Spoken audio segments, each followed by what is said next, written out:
Halo Bapak dan Ibu, selamat bertemu kembali dengan saya. Sebagaimana kelanjutan video saya sebelumnya, pada video ini saya akan melanjutkan pembahasan mengenai fungsi manajemen yang ketiga, yaitu pengarahan atau actuating. Pengarahan atau actuating adalah suatu tindakan yang untuk mengusahakan agar semua anggota kelompok berusaha untuk mencapai sasaran sesuai dengan perencanaan yang sudah Bapak dan Ibu buat. Menjadi sayang ketika perencanaan bagus, kemudian pengorganisasian atau pembagi-bagian pekerjaannya bagus, tetapi orang-orang yang ada di dalamnya itu tidak mau mengerjakan. Nah, seorang manajer harus bisa memastikan apakah karyawan yang ada di bawahnya itu memahami dan mampu melaksanakan pekerjaannya. Artinya, apakah karyawan yang di bawahnya itu mau dan mampu melakukan pekerjaan yang sudah dilakukan. Nah, di dalam actuating atau pelaksanaan, maka seorang manajer itu harus mengarahkan dan menggerakkan anak buahnya untuk mencapai sasaran yang sudah ditentukan. Apa yang bisa dilakukan oleh seorang manajer? Antara lain adalah memberikan motivasi, kemudian mendorong anak buah untuk melakukan pekerjaan, mendorong anak buah untuk berkreativitas, kemudian membagi-bagi tugas sesuai dengan kemampuan anak buah, dan mengembangkan dan memberi pelatihan kepada anak buah. Itu merupakan kegiatan dalam proses pengarahan atau actuating. Nah, terkait dengan apa yang sudah saya sebutkan tadi, memberi penjelasan, membagi tugas, memotivasi, ada satu hal keterampilan yang harus dimiliki oleh seorang manajer, yaitu keterampilan komunikasi. Ya, komunikasi di dalam organisasi merupakan suatu proses penyampaian informasi dari seorang manajer kepada bawahannya sehingga tercapai suatu pengertian. Oleh karena itu, apabila terjadi distorsi antara informasi yang diberikan oleh manajer terhadap anak buah, biasanya ini akan menghambat proses pelaksanaan pekerjaan. Jadi kita harus melatih kemampuan komunikasi kita sehingga anak buah ketika kita aja berkomunikasi itu akan mudah memahami apa yang kita perintahkan. Nah, komunikasi di dalam organisasi atau di dalam tempat kerja itu kalau hubungannya antara atasan dengan bawahan biasanya adalah komunikasi gimana atasan itu meminta atau menganjurkan atau memotivasi bawahan untuk mencapai sasaran, atau atasan itu mengkomunikasikan hal-hal yang harus diselesaikan oleh bawahan, kemudian mengkoreksi pekerjaan dari bawahan. Nah, bagaimana seorang atasan itu meminta atau memotivasi bawahan untuk mencapai sasaran, menyelesaikan pekerjaan dan mengoreksi pekerjaan, itu keterampilan komunikasi yang perlu diasah. Sehingga dengan demikian, dengan komunikasi yang bagus, maka proses manajemen itu akan bisa membantu atasan untuk mencapai sasaran unitnya. Oke, nah agar bisa menjadi atau bisa melakukan komunikasi dengan baik, hal pertama yang harus kita pahami sebenarnya bentuk komunikasi itu apa saja. Bentuk komunikasi kita kepada bawahan itu bisa ada beberapa bentuk. Yang pertama adalah bisa verbal, bisa dan non-verbal. Komunikasi verbal itu adalah komunikasi yang bentuknya adalah kata-kata. Ya, ada yang mengatakan komunikasi verbal, ada dibagi menjadi komunikasi verbal dan komunikasi tertulis. Tapi juga ada yang mengatakan komunikasi verbal itu termasuk juga komunikasi tertulis. Keuntungannya apa? Ketika kita menggunakan komunikasi verbal, yang pertama adalah cepat dan umpan balik langsung. Tapi kerugiannya adalah kadang-kadang kita merasakan itu memakan waktu sehingga kita tidak banyak menyampaikan informasi yang banyak secara waktu tepat, tapi biasanya distorsinya lebih tinggi. Akan berbeda, yang kedua adalah komunikasi non-verbal. Komunikasi non-verbal di sini adalah komunikasi menggunakan gerak-gerak tubuh, ya, kemudian komunikasi ya tidak menggunakan kata-kata, biasanya gerak-gerak tubuh, ekspresi, ya itu adalah non-verbal. Nah, ini keuntungan dari Komunikasi nonverbal adalah kita bisa memahami maksud yang tersirat. Artinya gini, ketika kita menggunakan komunikasi verbal tapi tidak didukung dengan komunikasi nonverbal, biasanya sering disalahartikan oleh si penerima. Artinya misalnya gini, kita menyampaikan sesuatu hal yang penting, tapi ekspresi kita tenang-tenang saja. Tidak terlihat itu sesuatu yang penting ekspresi kita. Maka ada kemungkinan itu dianggap sesuatu yang biasa oleh anak buah kita. Ya, memang akan lebih sempurna ketika Bapak dan Ibu mengkombinasikan antara komunikasi verbal, nonverbal maupun tulisan. Nah, hal yang menarik, ada sebuah penelitian mengatakan bahwa kesuksesan kita berkomunikasi itu ternyata lebih besar dipengaruhi oleh nonverbal. Artinya, nonverbal itu mempengaruhi 55% kesuksesan kita dalam berkomunikasi. Sementara verbal itu 38% dan tulisan. Oke, saya akan memberikan contoh kenapa komunikasi nonverbal itu menjadi sangat penting. Berikut ini ada sebuah film, di mana film tersebut saya tidak akan menampilkan suaranya. Pertanyaan saya kepada Bapak dan Ibu, apakah Bapak dan Ibu bisa menebak isi dari film ini?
Bagaimana Bapak dan Ibu?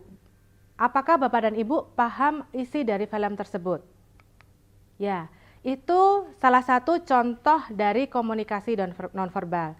Saya yakin walaupun saya tidak menyampaikan film ini dengan suara, Bapak dan Ibu bisa memahami isi film tersebut.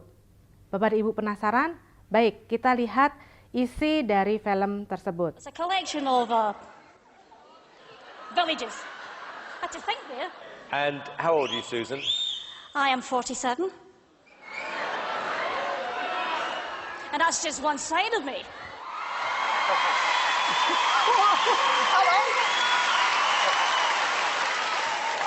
Okay, what's the dream? I'm trying to be a professional singer.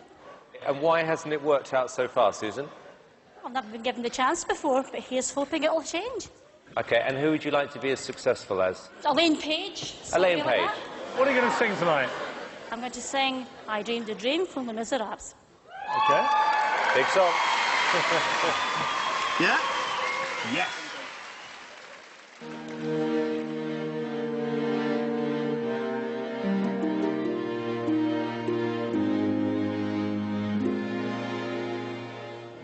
I dreamed a dream in time gone by.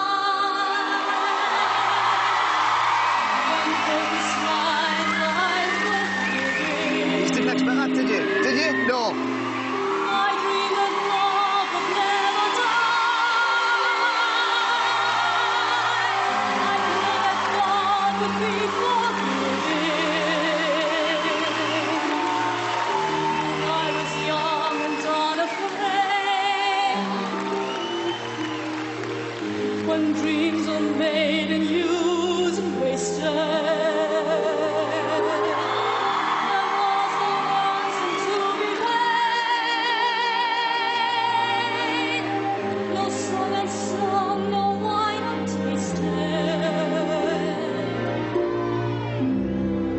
Tigers come with their voices soft as thunder, as they tear your hopes apart, as they turn your dreams to shame.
Gimana Bapak dan Ibu, samakah isi film yang Bapak dan Ibu tebak sebelum mendengar suara dan sesudah mendengar suara?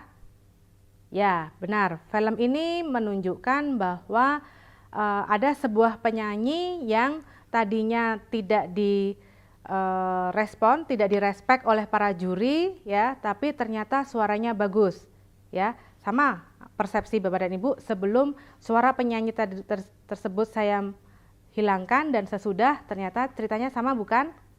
Itu yang disebut dengan komunikasi contoh nonverbal, ya. Oke, selain ini komunikasi nonverbal dalam komunikasi sehari-hari bisa ditunjukkan dalam bentuk postur, ya. Postur di mana Bapak dan Ibu bisa menunjukkan ketika bicara itu tertarik atau tidak untuk mendengarkan pembicaraan tersebut, ya. Kemudian eye contact, ya. eye contact ketika Bapak dan Ibu diajak bicara, kemudian Bapak dan Ibu tidak menunjukkan arah kepada bicara atau membuang mata Ibu ke arah yang lain, itu seolah-olah menunjukkan Bapak dan Ibu tidak interest atau tidak tertarik. Ya. Kemudian posisi duduk, ya. Posisi duduk seperti terlihat di gambar sini, ini ada arti-arti dari posisi duduk, ya. Mana yang menunjukkan tertarik dan mana yang tidak tertarik. Ya. Kemudian proxemics di sini adalah jarak pandang kita. Ingat Bapak dan Ibu, jarak pandang yang ideal ketika kita berkomunikasi dengan anak buah itu sekitar 1 meter.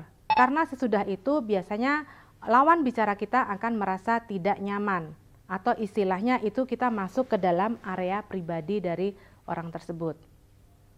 Ya, kemudian penampilan, ya, penampilan di sini adalah ketika kita bicara dengan orang-orang yang resmi, maka kita harus juga menggunakan pakaian yang resmi. Artinya kenapa? Ketika kita datang dalam suatu acara yang resmi, kemudian kita datang dengan baju, misalnya dengan baju celana pendek, itu kita secara umum nonverbal kita mengatakan orang itu tidak menghargai kita, ya, tidak menghargai kami. Ya, kemudian ekspresi, ya. Pada saat kita bicara berkomunikasi, tunjukkan ekspresi. Kalau bawahan kita itu sukses, maka tunjukkan ekspresi senang. Kita memberikan sesuatu peringatan kepada bawahan, maka tunjukkan ekspresi kita entah kecewa atau entah marah, ya. Tapi tunjukkan dalam bentuk ekspresi. Oke, jadi itu. Nah, bagaimana membangun komunikasi yang efektif? Tadi ya, komunikasi yang efektif itu lebih banyak kesuksesannya menggunakan nonverbal. Nah, kalau sekarang bagaimana membangun komunikasi yang efektif? Yang pertama, Bapak dan Ibu harus menyamakan pengertian dan pemahaman antara atasan dan bawahan. Ya, ketika tidak tercapai persamaan pengertian dan pemahaman, komunikasi yang kita lakukan tidak efektif. Nah, bagaimana kita melakukan agar ini terjadi persamaan persepsi? Maka berilah kesempatan bawahan untuk menyampaikan informasi. Kemudian kita baru menyampaikan pendapat dari sisi kita. Ya, kita harus bisa memahami posisi dan sikap dari lawan bicara kita. Ya, walaupun dia bawahan, tapi dia juga butuh untuk penghargaan atas pandangan dan pendapat. Ya. Kemudian gunakan saluran-saluran komunikasi yang memungkinkan. Tidak hanya komunikasi itu tadi ya, tidak hanya verbal, bisa menggunakan gambar, bisa menggunakan email, bisa menggunakan foto dan sebagainya, ya. Kemudian lebih banyak gunakan komunikasi non verbal. Tidak selalu komunikasi itu berjalan dengan mulus. Ada beberapa kendala dalam hal berkomunikasi. Yang pertama biasanya adalah kendala fisik, ya. Kendala fisik di sini adalah ketika Bapak dan Ibu memang memiliki anak buah yang misalnya pendengaran, ya, pendengarannya tidak bagus, atau kemampuan untuk menyerapnya nggak bagus. Nah, itu berarti Bapak dan Ibu harus berpikir jangan menggunakan media satu saja, atau Bapak dan Ibu perlu menggunakan cara yang mudah dipahami oleh anak buah yang memiliki kendala fisik. Kemudian kendala lingkungan, ya, kendala lingkungan di sini misalnya karena suara gaduh, ya, maka oleh karena itu pilihlah waktu yang sesuai. Jangan paksakan ketika suara gaduh terjadi kemudian kita memaksakan untuk melakukan komunikasi, ya. Kemudian kendala sikap ketika gini, ketika Bapak dan Ibu akan berkomunikasi dengan anak buah, ketika bahwa anak buah tersebut belum siap untuk diajak berkomunikasi sehingga tidak menerima apa yang disampaikan oleh Bapak dan Ibu, itu yang merupakan kendala sikap.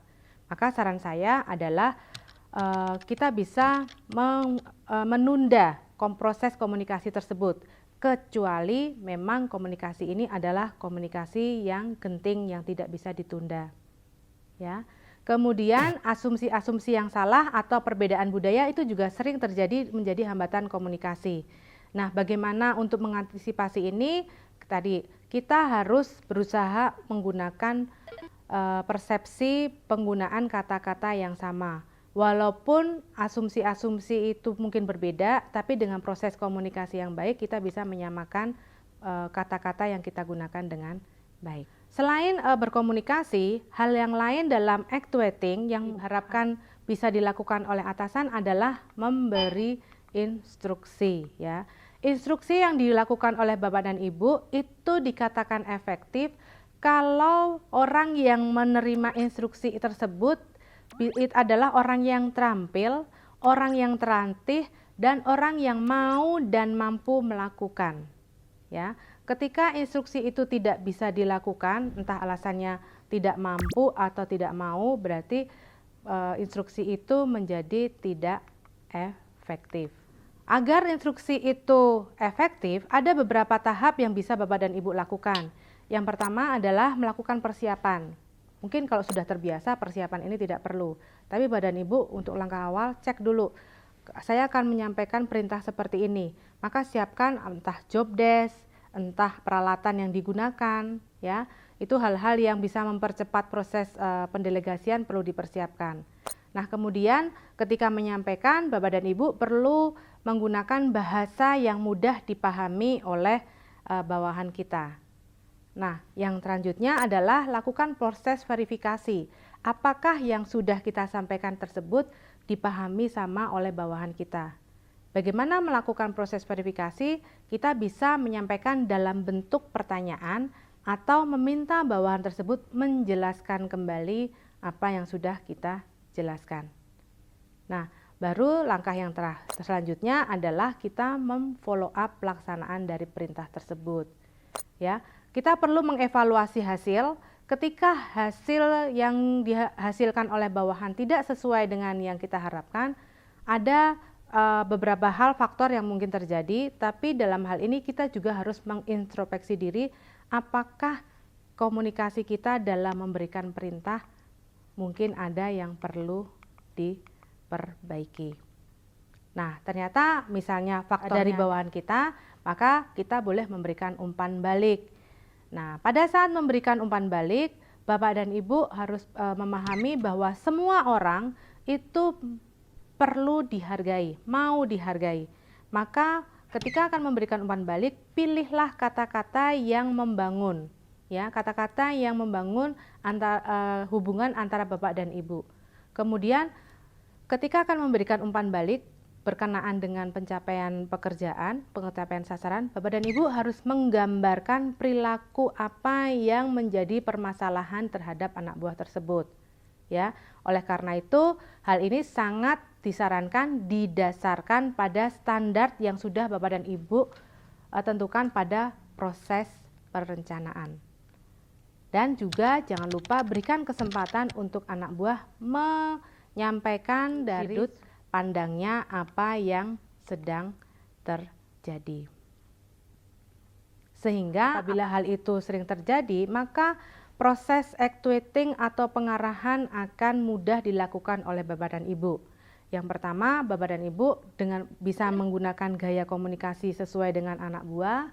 Kemudian yang kedua, Bapak dan Ibu akan menggunakan gaya perintah atau delegasi dengan baik. Dan yang ketiga, Bapak dan Ibu akan memberikan feedback atau umpan balik yang tidak menyakiti anak buah. Sehingga kalau ini menjadi budaya, anak buah akan merasa nyaman ketika bekerja di tempat dengan Bapak dan Ibu. Baik, mungkin itu pembahasan kita mengenai sesi pengarahan. Sampai jumpa pada sesi berikutnya, yaitu pengendalian. Semoga bermanfaat.